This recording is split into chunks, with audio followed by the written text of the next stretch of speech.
평소에 인문학에 대해서 어떻게 생각을 하셨나요? 좀 딱딱하고 지루한 분야라고만 생각하셨다면 60초 인문학 영상 공모전을 통해서 새로운 인문학의 세계를 만나보시기 바랍니다.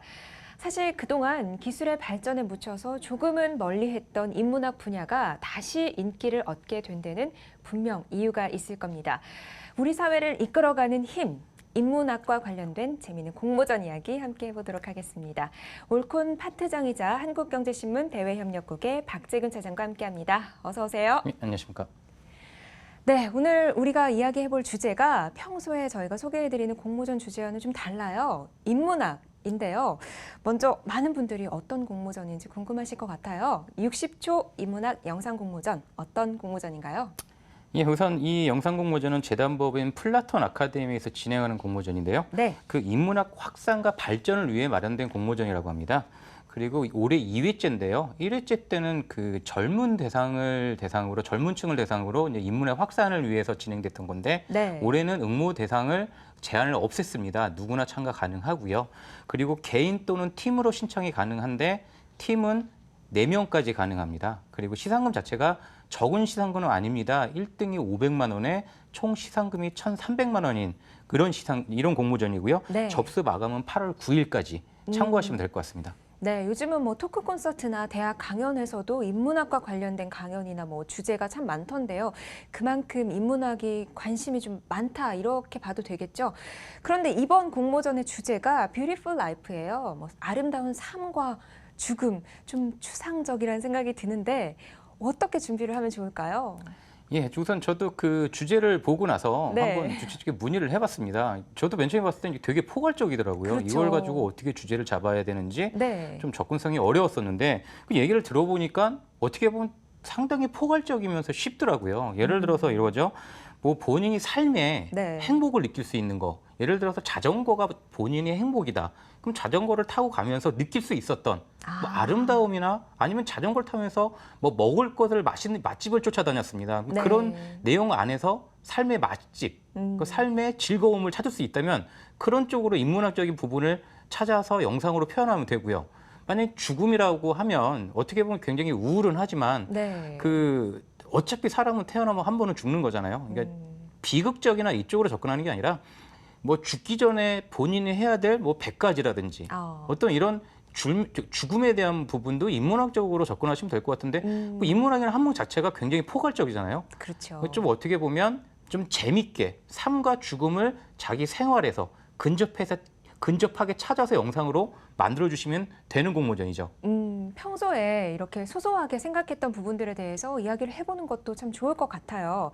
60초 영상 공모전이잖아요. 이렇게 60초 안에 인문학을 담아내는 게 쉽지 않을 것 같은데 시간 제한을 둔 이유가 있을까요? 우선 말씀하신 대로 인문학적인 측면으로 접근을 해야 됩니다. 네. 좀 시간을 길게 가면 인문학을 시간을 길게 끌고 가면 더 지겨울 수가 있거든요. 그러니까 주최 그렇죠. 측의 의도가 있는 겁니다. 그러니까 네네. 좀 간략하고 임팩트 있게 짧게 접근을 해달라고 60초로 제한을 둔 건데요. 네. 이게 정확하게 60초를 안 지켜도 된다고 합니다. 그러니까 50초나 70초. 이게 플러스 마이너스 10초 정도는 상관없다고 하니까 네. 예, 그 공모전 참가하신 분들은 한번 참고해 보시면 될 것 같습니다. 네, 60초라는 시간 제한보다는 메시지 전달에 좀 더 포커스를 두는 게 좋을 것 같은데요. 그런데 이런 공모전 같은 경우에는 좀 주관적인 관점에서 심사를 진행하지 않을까 하는 염려도 돼요. 심사는 어떻게 진행이 되나요? 예, 우선 심사위원은 재단 연구팀 교수님 5분과 그리고 영상 전문가 1분이 심사를 하게 됩니다. 네. 그리고 우선 1차에서는 영상 공모전에 적합하지 않은 내용들이 걸러지게 되고요.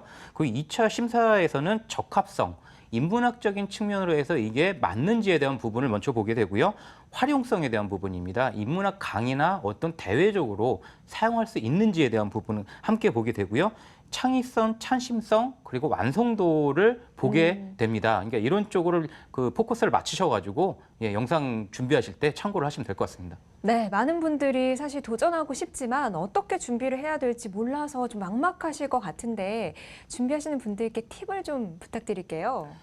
예, 우선 좀 전에 말씀드린 것 같이 그 심사위원 구성을 보면 아실 수 있을 겁니다. 네. 그 관련 교수님이 5분이 선정이 되셔서 심사를 하시는데 그 주제의 전달력에 대한 비중이 상당히 높습니다. 그러니까 인문학적인 측면으로 상당히 많이 접근을 하셔야 되는데요. 이게 스토리가 강해야 된다는 이야기죠. 요새 보통 영상 공모전을 접근할 때는 뭐 화려한 기술이나 그리고 편집 이쪽으로 비중을 많이 두는 성향이 있는데요.